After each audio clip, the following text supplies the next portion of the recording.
Breast feed ചെയ്യുമ്പോഴുള്ള അപകടങ്ങൾ ദിനം പ്രതി ഇപ്പോൾ കൂടിക്കൊണ്ടിരിക്കുകയാണ്.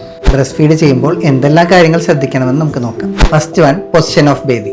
കുട്ടിയുടെ നെക്കും ബോഡിയും സ്ട്രെയിറ്റ് പ്ലെയിനിലായിരിക്കണം. തലം അല്പം ഉയർത്തി പിടിക്കണം. അതുകൂടാതെ കുട്ടിയുടെ ടമ്മിയും അമ്മയുടെ ടമ്മിയും ചേർത്ത് പിടിക്കണം.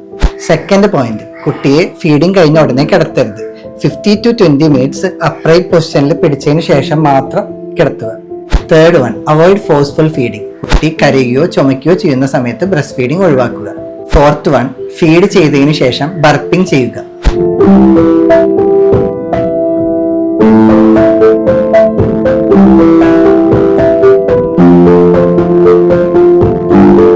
ഫിഫ്ത്ത് വൺ, ഒരു ബ്രസ്റ്റിൽ നിന്ന് കംപ്ലീറ്റ് ഫീഡ് ചെയ്തതിന് ശേഷം മാത്രം മറ്റേ ബ്രസ്റ്റ് സ്വിച്ച് ചെയ്യുക.